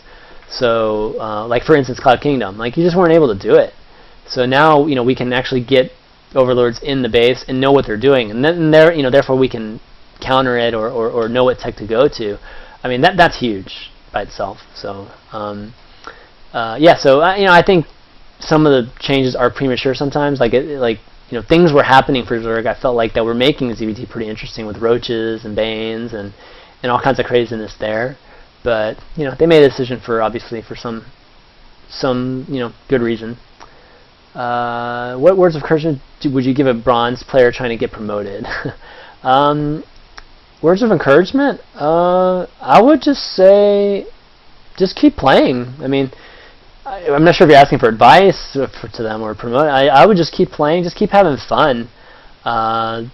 You know, just try to learn like one thing at a time. First thing just build as many units as you can. It doesn't even matter if it's the wrong units. At a bronze level, if you're just building enough units, you're going to beat any bronze player. So yeah, just keep playing, keep having fun. Play with your friends. That's the whole thing. You know, StarCraft 2 should just be about. It should be more about playing with your friends and playing like, you know, mini tournaments. You know, bronze tournaments. Hopefully they're out there, maybe on like sites like Zeeks and, you know, stuff like that. Right? We need more of that in esports. We need like bronze, silver, gold players being able to enjoy the game just as much. So, yep, that's what we need. Good stuff. We're gonna keep going here. Let me get a drink. Hold on. Ah, man. Good stuff. All right, keep them coming though, guys. I don't mind. We'll do this from time to time. And by the way, guys, we're gonna be doing 4v4s with viewers right after this, some mono battle games. So start joining the ChanmanV channel on BattleNet. And we will be playing some of this. Oh, Maker's in my game. What the hell? It's funny. But yeah, let's see. What's next? What's next? You live in Houston? Oh, wow, poop. Cool. Yeah, I was just there visiting my parents for a week. Did climb the ladder from there. Good stuff. Yeah, I don't know what league David Kim is. He's got to be decent, I would imagine. Yes, bronze players, definitely spend your money. Spend your larva and spend your money. That's another thing to work on. Do you think Raven Mech will be late game composition of the future for TVZ? I think in the end for StarCraft 2, I don't know Wings of Liberty or Heart of Swarm, but Heart of the Swarm they seem to be almost forcing Terrans to experiment with Mech, with the whole Warhounds or whatever. Yeah, I mean it's obvious that it's good for mech. So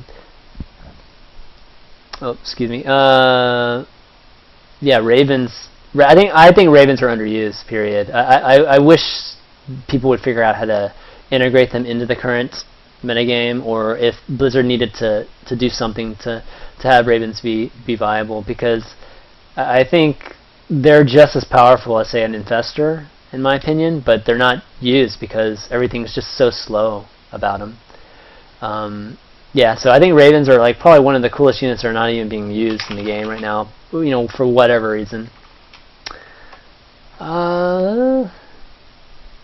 He says so Davidkin says he's one of the absolute top random players, really. Interesting. He has no trouble making GM. Okay, that's cool. Sounds good. Well, let's see if we have any questions on Reddit or Twitter. Oh, here we go. Here's a question. Do you pay pros to come on your show? How do you get all these esports people on your show? That is a good question, and I will be completely honest with you. When I first started the show, yes, I was paying players to be on my show, just because there's two things for me. It was first, they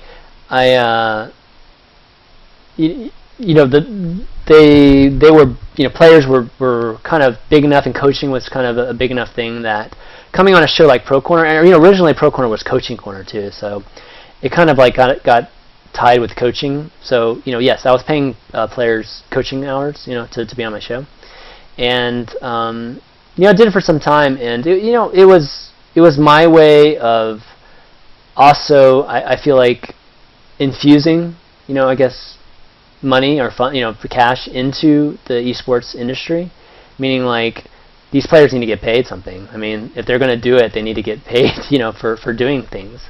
So I felt like that was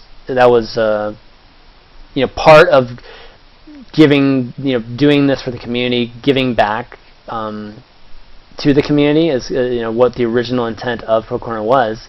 Involved actually investing my own money into doing this. So yeah, so I was paying players for a while. From time to time I do pay certain players to be on the show, just because their time is obviously still worth a lot of money. So just for you guys, for you guys to enjoy certain people on my show or see them on my show, I do that. I do that for you guys. So hopefully you understand. Hopefully you guys understand that.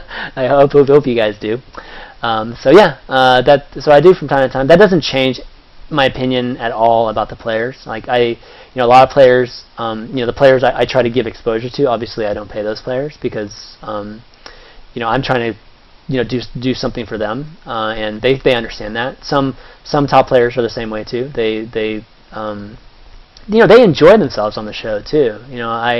I like to pride myself that I try to make the show enjoyable for everybody. Myself, you guys, and the players. Like I really enjoy when the players are interacting with each other, and they're basically having a practice session with each other, and I'd like to think that they have a good time too.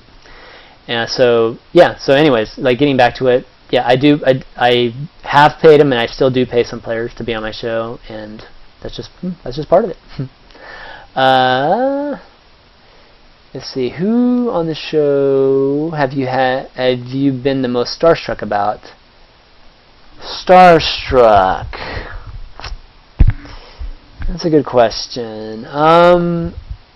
Well, there's a difference between starstruck and a difference between I just feel like this pressure, I guess, from them. And so I'll kind of categorize it twice. It's kind of like not exactly what you asked, but I'm just going to answer it anyways, both things. Starstruck, I think when I had White Raw and Demog on the show the first time, that was really, really cool for me because, again, those are two of my favorite people in the community. And just having them on the show, I mean, it's awesome. I mean, it's, I can't help but just smile when they're on the show, honestly.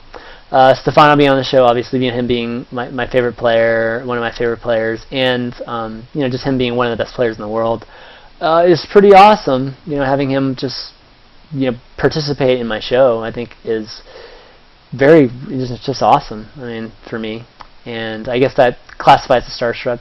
I do feel pressure, I have to say, when I have Jeff on the show in control, and the reason I feel, it's kind of weird why I do. Because I have a good relationship with Jeff, but I just feel this pressure because Jeff is, God, I don't know, it's hard to explain. That like I know Jeff is just so good at like this, like what we do on Pro Corner, that I just want to make sure I facilitate that properly, and I end up doing it well. I mean, I have to say, like, I'll just be honest with you, I don't think the In Control episodes, like my performance in those episodes, are very good, so up to date. It's just, but I think he's been perfectly fine. It's just I just feel this added pressure when he's on the show. Like I just need to have it like perfect because I just think he's just so good at like talking strategy, just talking in general, and everything he does. In Control is so great at everything he does that I feel pressure that way. So yeah, so I think that kind of that's the only guys I really feel giddy about, or I guess pressure. Let's see, what do I do for a living? I work for a mobile startup, a startup company that makes mobile software. We make apps, we make games. You want to try out some of our apps and games? It's called we do. Let's see, what app? You might have heard of Wikimobile. It's a Wikipedia app that we've been doing for a long time. I mean, I've been in the mobile industry for like 8 or 9 years now. Some games you want to try out: Midnight Basketball and Jewel Temple on Android. You can check those out. They'll be on iPhone soon. Just getting into games recently, so we've been making apps for a long time. So just really getting into making games, and hopefully I'll do something that kind of merges the two things I'm doing right now together, and I'll get to that a little bit later in the future. Hopefully you'll see some things. But yeah, that's what I do for a living. I'm I'm an engineer at heart, so that's what I do. I develop, I make, I just make product basically. Dear channel, what is your pro gamers practice schedule like? What is a pro gamer's practice schedule like? It's different for everybody. IC Cup Spec. I can't really just like generalize it to anybody. It's some some practice, 3 hours a day, 4 hours a day. Some practice 8 to 10 hours a day.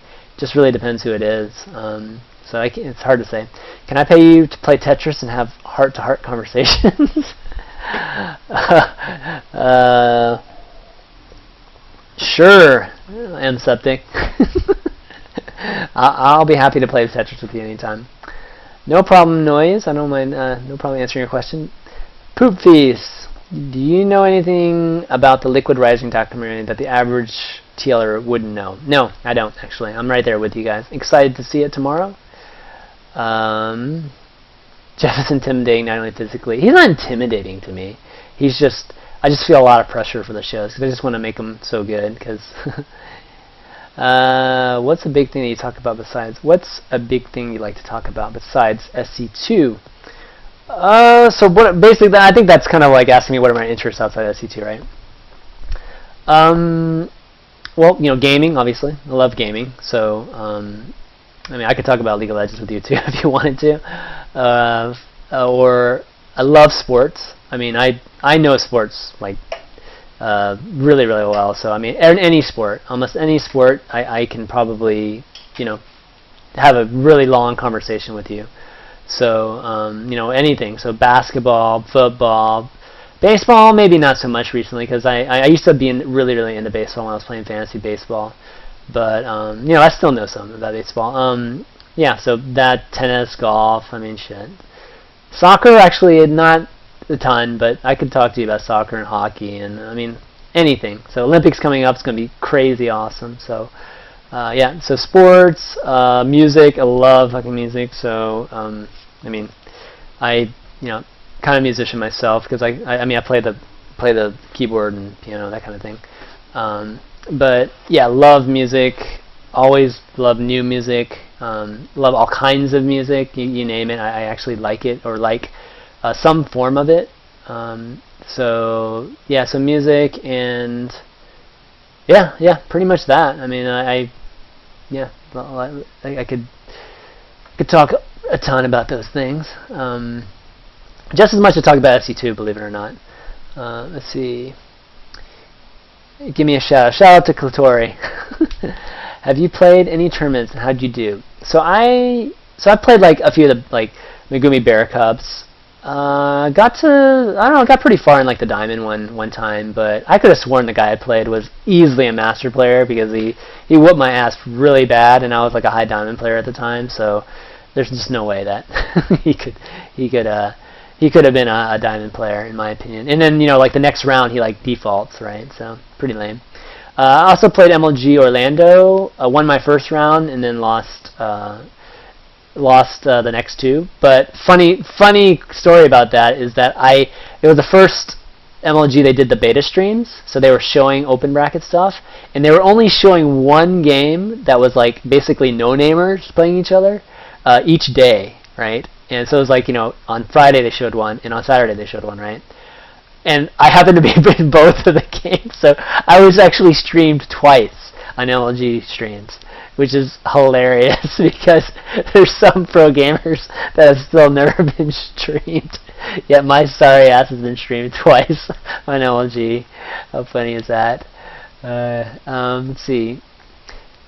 It's a question from question 5 C Cup Spec. Chanman, do you have legs or are you like a puppet like Day 9? I have legs. I got legs. Let me back up. I got legs. See, I got legs. So now you know I'm not a puppet. I have to be careful what I'd say there. Jeez. I would enjoy ganking you as Lee Sin. I'm sure you'd enjoy ganking me as Lee Sin. Patty Fatty can partake that. He plays a lot of League with me sometimes. Lee Sin is OP. Played right, he is pretty damn good. That is very, very true. Patty Fatty, I'm sure we'll be playing some League later tonight. He's so much fun. So have you entered any Play Him tournaments? No, I haven't. Just mostly because I just haven't had time. it takes takes a lot of work doing these shows and getting stuff together, and I want to do more things for you guys too. So trying to organize those things and getting some of these things done sometimes can take a lot of time, and then obviously my job too and my family. I spend a lot of time with my family too, so that's why I don't go to Anaheim. Unfortunately, I don't get to travel a lot to a lot of these events because I have a lot of my kids are doing a lot of activities, and I want to be part of those things too. So whatever I can do, like that's why Orlando, I'll make it to Orlando, and if anything's in the future, any kind of project in the future that if I do and are a large part of, then obviously I'll have to go. But right now, I'm cool with being here and doing these kind of things from here. How much time do you have dedicated to SC2 to transition from Diamond to Master? Honestly, most grosh. It took me like a year to go from Diamond to Masters. Really shouldn't have. I just think like my MMR was like at the edge. My MMR was at the edge for like 2 or 3 seasons, and I finally got Masters like 1 season. And so I mean, I was playing Master Play for a long time. So I think if you just played like regularly every night, you could go from Diamond to Master in in a season. Just as long as you're practicing, you're really good about practicing and really focused on like what you're working on, and as long as your macro is good, you can go from Diamond to Masters. In my opinion, you just have to, I still think macro is still really, really important, just even getting to low Master. Who's your celebrity crush? Oh, good question. Oh wow, who's my celebrity crush? Does it have to be female?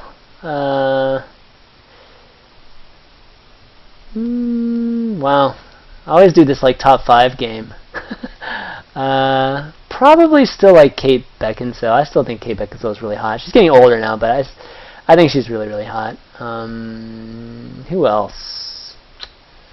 There's definitely others. I just can't think of them right now. Yeah, so anyways. Can't think of them right now. What's my top 3 non-MOBA SE2 games? Ever? Or currently? Yeah, Scarlett Johansson's really nice. Ever? I mean, okay, ever. Ever? I mean, I think WoW is up there. I mean, WoW. I mean, I think there's no doubt that you can say that WoW basically has changed gaming. So WoW definitely. I enjoyed WoW like immensely too. Ever? That's a hard question. Ever? Because there are a lot of games I just loved. I think one of the Quakes. I think you have to say one of the Quakes. I think changed. Obviously, Carmack and id changed gaming with their engine and FPS. So yeah, Quake. I mean, I played all the Quakes, like a lot.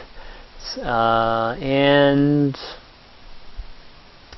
I'd have to say, Warcraft. I mean, I think Warcraft for me was the, yeah. I mean, Warcraft 2 for me was the precursor to all of this.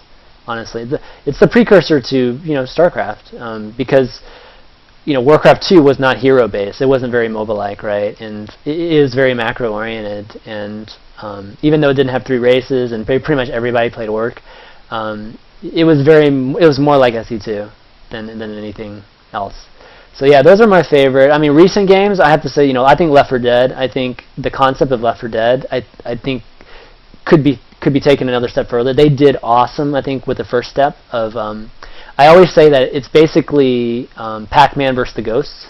Like being able to play the ghosts. That's pretty much what Left 4 Dead is, and I think that concept is awesome. And what they did with the first Left 4 Dead, at least, was amazing. And hopefully, I hope other games take that FPS kind of game design to the next level. Really, really cool. Top 3 movies. I mean, I think Lord of the Rings trilogy, Star Wars, all the Star Wars. I mean, well, Star Wars original trilogy and the first Matrix. I think those are all.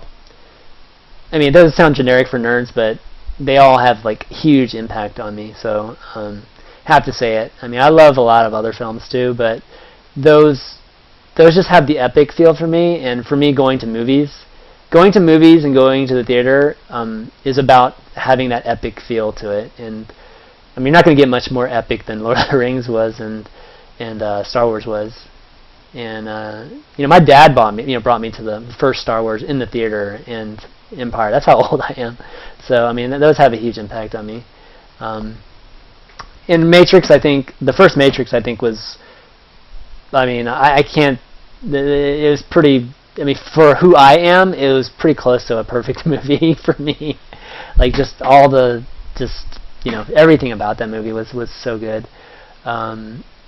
So yeah, but other films I liked. God, in the past. Jeez. I mean, I like Shawshank Redemption. I mean, there's a lot of serious movies I like too, but I can't. It's hard to come up with them right now. I could have a long conversation about movies with you too. Okay, let's see. Any other questions? Have you ever played Amnesia? No, I haven't played Amnesia. I've seen a lot of pros play Amnesia. I don't know. I just haven't been into those kind of single player role-playing games like Skyrim and those type. I don't know. Just not really into those games. I don't mind actually the kind of Civ games and kind of building like Civ, or not really SimCity, but like Caesar, those kind of games. I actually used to really enjoy those games. I just haven't had time to play it again. Where would I want to live, want to visit if I had time and money? Good question. I still haven't been to Italy. I think I'd like to go to Italy. Just spent a lot of time in Italy, and yeah. So hopefully sometime in the future. I've been to Greece and all that stuff. I mean, Greece is unbelievable and awesome. But I just, I was a huge like Roman history buff when I was in high school. So I think I would appreciate Italy like a ton. So anyways, yep. Yeah, Age of Empires, awesome. Yep. Have you ever been to Korea? No, I haven't been to Korea. Been to China. I've been to Southeast Asia, though. All right. Well, I guess the questions are kind of winding down, and why don't we play some games? I think that might be fun. And yeah, guys, again, if you enjoyed this channel, add me. Be sure to click the follow button, and add me on Twitter too, @ChanmanV, and start joining ChanmanV channel in StarCraft 2 if you want to play some games. If not, then no big deal. But if you want to play some mono battles or anything with me and some of the other viewers, start joining the ChanmanV channel on NA, Battle.net. I'll take a couple more questions here. What the fuck? Discrete mathematics. I have to take it soon.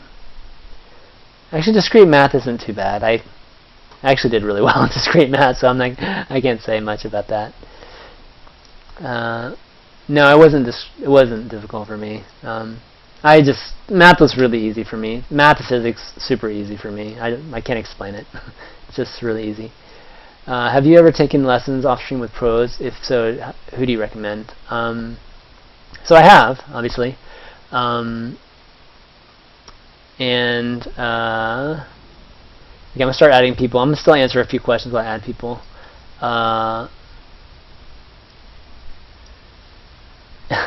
Sorry.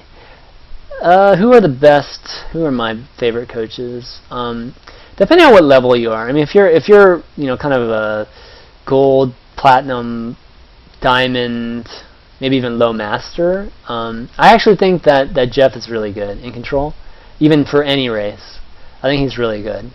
I think once you get to like high master, mid high master, and you really want to push it, I think you have to pick somebody that's your race. So a Protoss, I think he'd still be good even for a Protoss player. So Zerg wise, I think that Machine. Obviously Machine is one of my favorites. Titan was actually really good for certain things too, like mechanical kind of things. He was really good about pointing those out. I think Jay Echo is pretty good too. So you guys, take lessons. Jay Echo's pretty cheaper too than some of those other folks. Like Jeff's really expensive, but yeah. So I think those guys are really good. I mean, if money's not an issue, I mean, you could try like guys like, who else? Katz isn't bad. I think Katz is pretty good.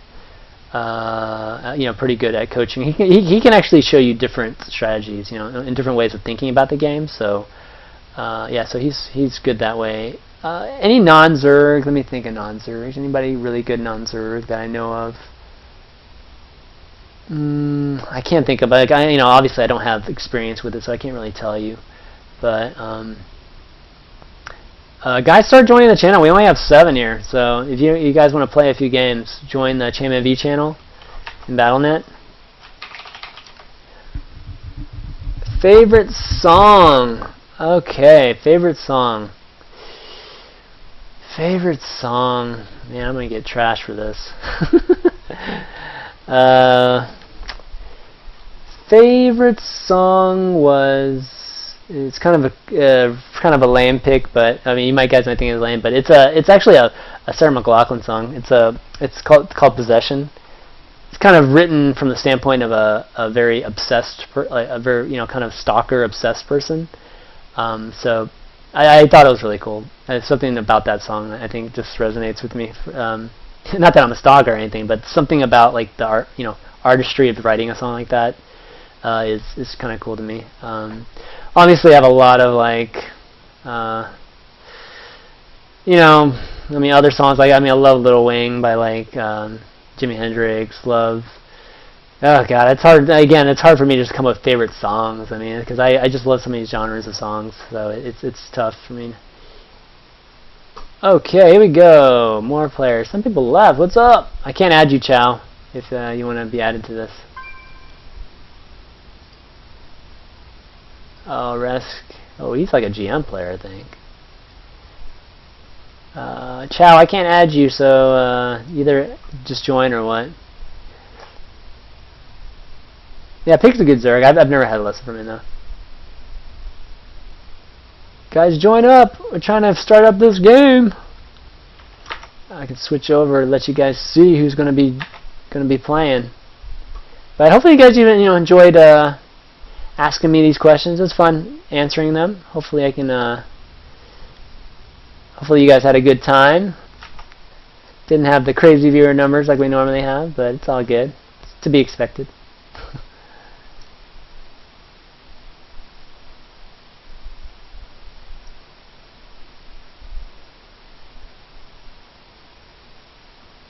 Alright, let's see what we're doing here. Still need one more. Groff Helicopter, trying to add him, but he's not being added here. Yeah, join the ChanmanV channel, guys, if you want to be participating in tonight's 4v4. Okay, let me add Tech to this. One of my mods is playing, so I'm gonna add him to the call. Just call all my mods here.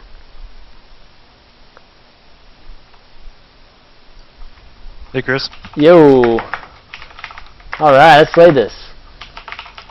Well, hold on. Before you start it, move Warrior down, because he's going to bring the team down. Alright. He actually wants to play against me, so. Alright. Alright, let's do it. 3 Zergs. Let's do this. Got it. I think isn't Resk a GM player? I think it's somebody else. Yeah, he is. He's a GM player. Shit. Should have put him on my team. Day 9's Mono Battle. Switch them for Warrior. I know. We gotta make it competitive, man. Yeah. Right, guys? Let me see. Everything look good here? Alright. Oh, I can't see my camera. What do you think of Brute Destiny? What do I think of him? Yeah. Okay, hold on. I think he's a good guy. I think he's, he's kind of misinterpreted in sometimes, and I think he's still good for the, I don't know. I feel like he's a little bit beaten down a little bit by the community at this point, but I think, when Steven's at his, best and doing what he does, I think he's actually good for this community. So I hope he doesn't just, I hope he continues to do what he does. So should we do random here? I randomed. Alright, I'm randoming it. Oh, come on! I got Zergling. I got a fucking queen. Alright, we win. Dude. Look at our. We actually. Oh, okay, okay, we're fine, actually. Yeah, we're all good. Alright. Oh, gosh, I haven't played in a while. This is gonna be... Holy shit, it's lagging. Alright, you guys get to hear my...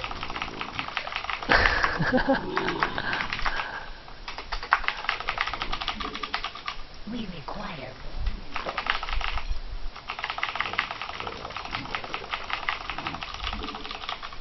I feel very slow.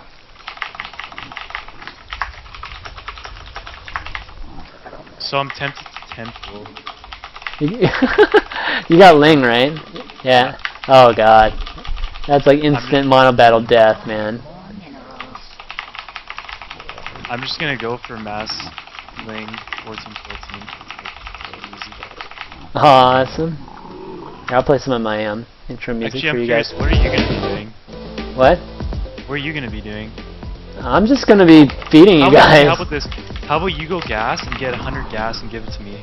Or how long's? Oh, okay. it's 3 minutes. Can't do that. I can do that. I was gonna say you could give me gas, like early, and then I Yeah. could get Link speed. Oh, okay, cool. I could expand quick, but I can't do that. Oh, I see. I'll just go double upgrades. Could you funnel me some gas? What a dick. Should I go double gas now? No, not now. Like later on. Okay. Actually, what did they get? Oh shit, they got something late. I don't even have to do that. They got shit. double Oh my mothership, god, man. man. That's why I want I'm just gonna go take the freaking gold real quick. And guys, just tuning in. What we're doing is we're doing some 4v4 mono battles with viewers.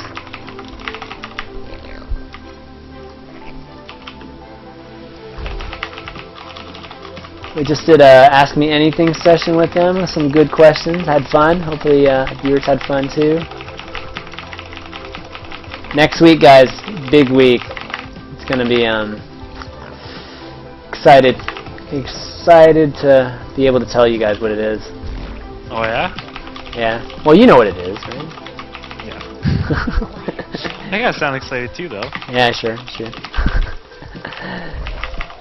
He knows what it is. He's one of my mods. So he's got the benefits of that.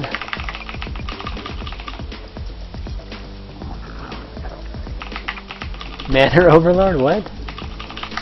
Oh, there's an overlord sitting in his base. Do you want me to oh shit. Do you want me to mass gas for you? Oh, you're yeah. getting lings, right? Yeah. Why do you need gas? Oh, I guess. The upgrades. Alright, fine. I'll do it. I'll be your bitch. Excellent. Excellent. That's all I get is an excellent.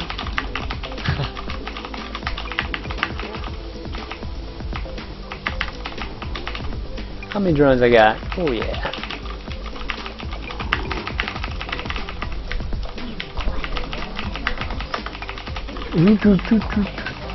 Hopefully you guys like the intro music.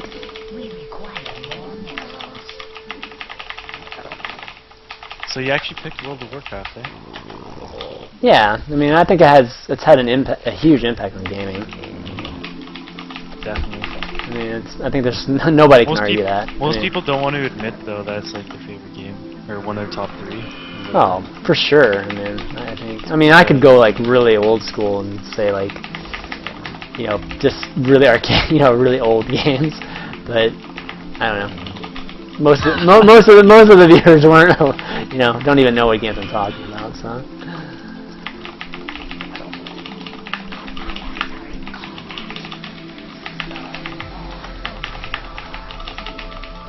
Games that change the industry are, you know, oh my god, you wrecking him?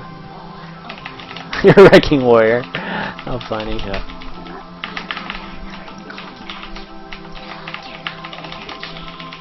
Can you funnel me some gas? Yeah. I need 250. Whatever.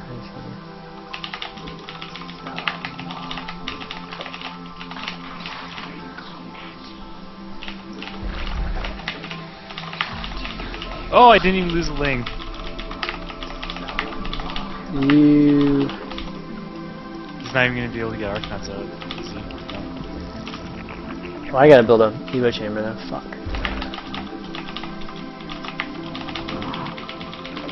Ooh, hoo, hoo, hoo, hoo. Doo, doo, doo, doo, doo, doo, doo, doo.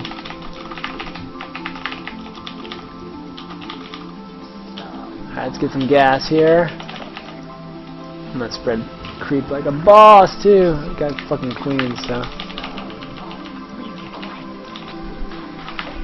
Yeah, I'm just gonna request resources from you. Sure. Oh shit. Oh, I can't request from just you. Okay.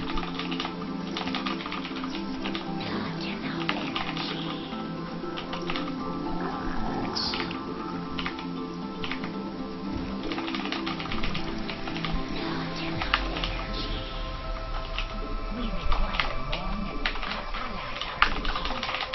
It's easy not to miss injections when I'm just building queen. Yeah. Oh shit. God, we're just wrecking, man. Can they do anything? Not really. I feel sorry for those guys.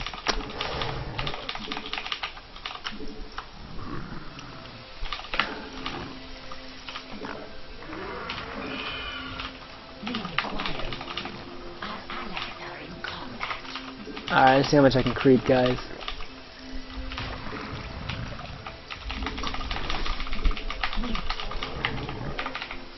They got all air stuff, right? Well, the Archon. They had There's just no way I they're killed the gonna. Dark Shrine. I mean,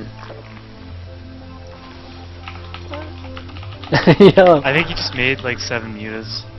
Oh, did he? Okay, well, I have just 9 mutas. my He's shit got is 9 mutas. my shit is all covered with. How many queens do you have again? I only have 3 queens right now, Oh, really? Okay. but I have like a ton of spores everywhere. Oh, we had Baneling too. I forgot.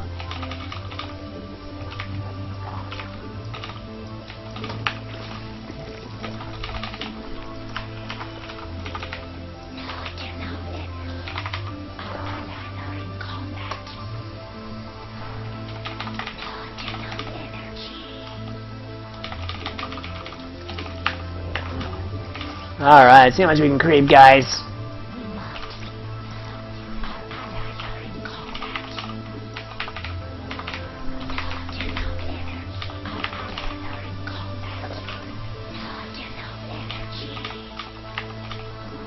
Just ask for money when you need it, man.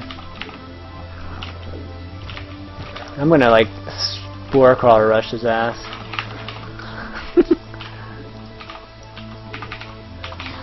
Spore crawler. I guess I just keep building queens. Why not?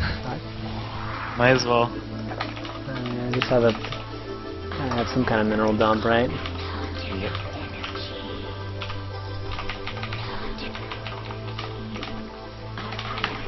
What the fuck? Why do I have 2 tumors over here?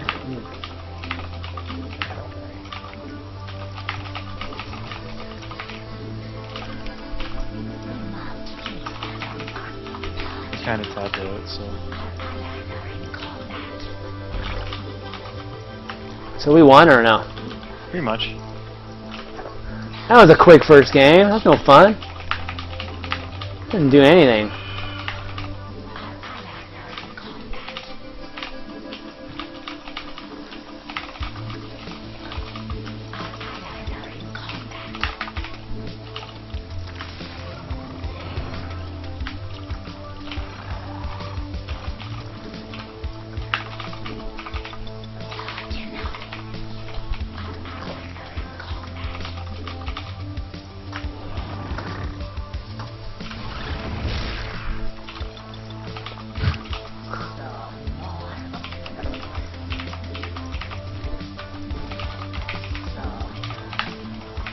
He's got like 7 meters. That's about all he has. Yeah, Is that right? Pretty much it.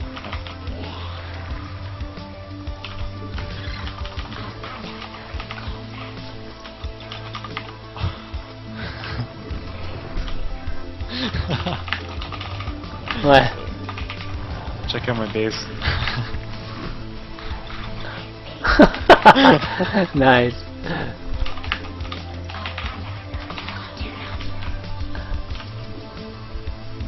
Oh, sick. Sick micro.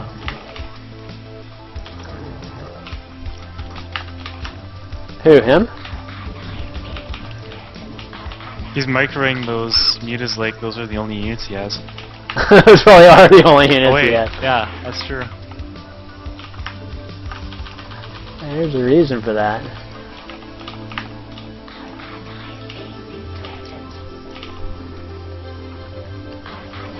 Oh, I ran into my spores. I have like thousands of minerals. Oh well.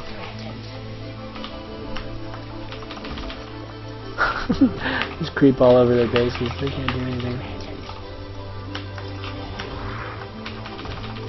Oh, so that's what it is.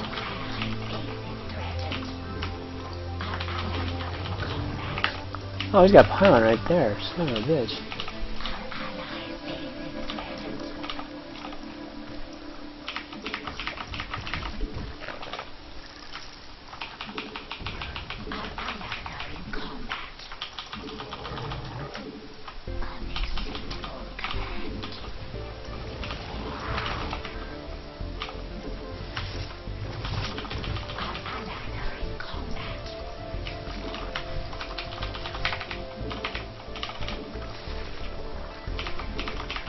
I'm just gonna lace all of our stuff with spores so he can't eventually fly anywhere.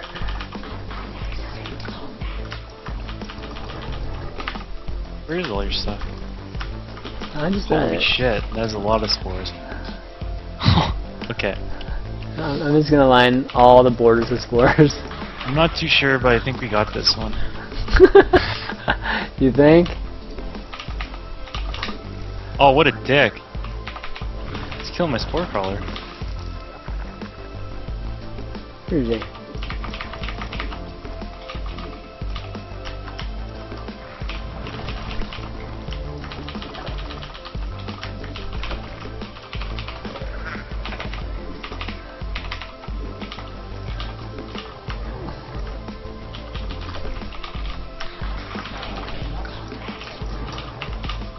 Let's see if I can creep this whole map. It's all my creep. Nobody else is creeping. That's hilarious.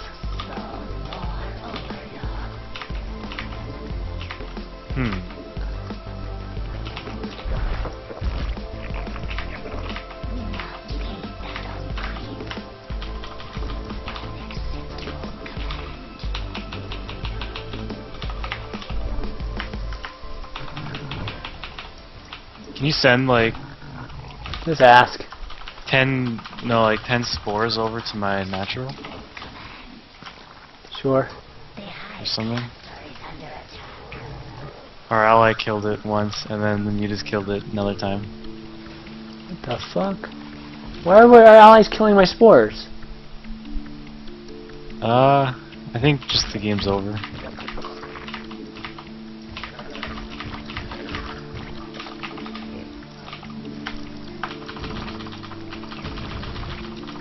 Why are we still playing this then? I don't know, that's a good question. Alright. I guess it's because if we leave first, then they technically win. They're only in that base down there. Oh, I got nothing I can kill him with, so. You got nothing. To kill him with, I mean. Hey, queens. Alright, fine. Make like 200 of queens and a move. It doesn't matter how many mutas he has at that point.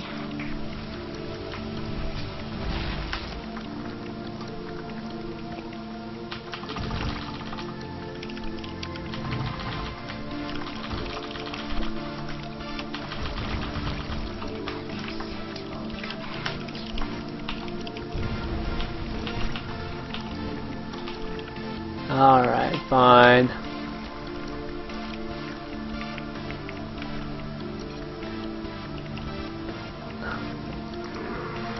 Yeah.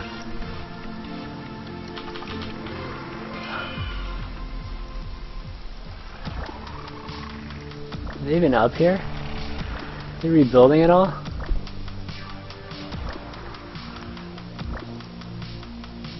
No, they're down at the gold.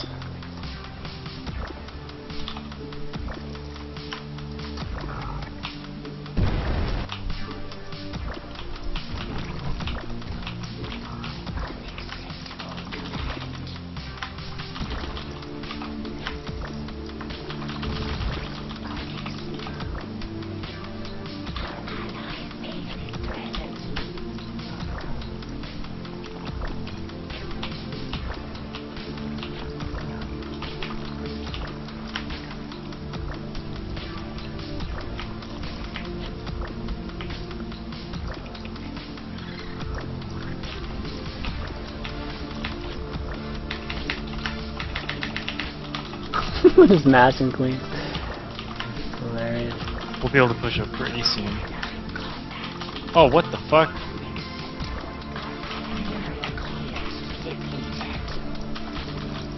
This motherfucker. Look at my creep. It's awesome!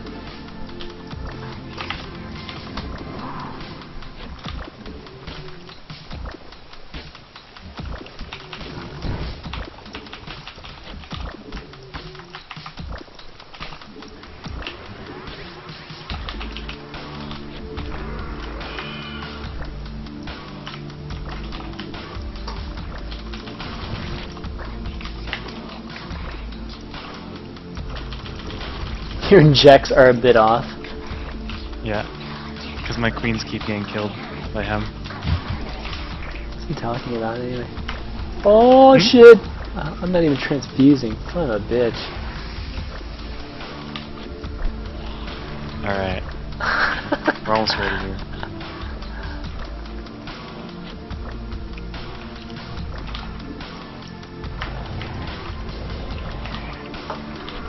Well, I heard a lot of those, this mutas.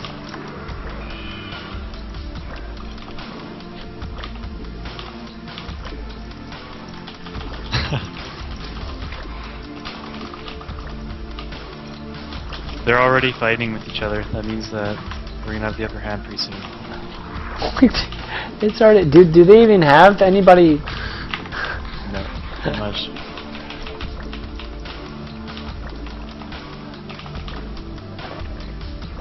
She'll take another 400. Should be enough.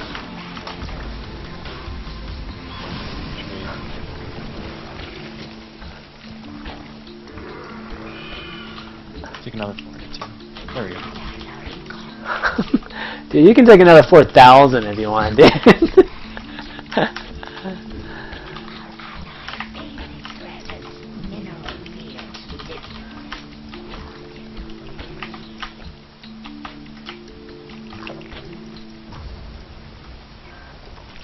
Let's see some tumors, man. Watch this. I should spell his name. The tumors, full TLO style, old school.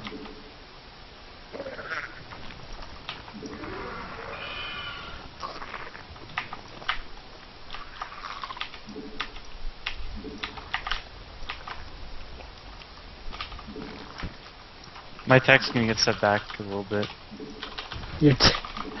Why are we still doing this? I don't know.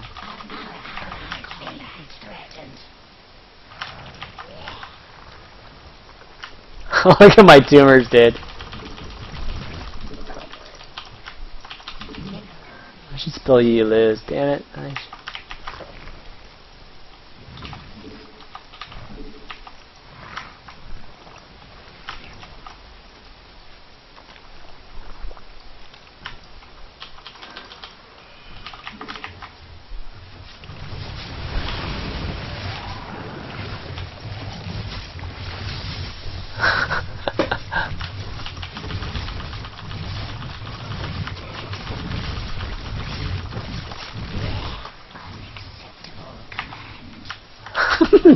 Yeah, DTs are gonna do anything with our Sorry, buddies. Alright, let's go get them.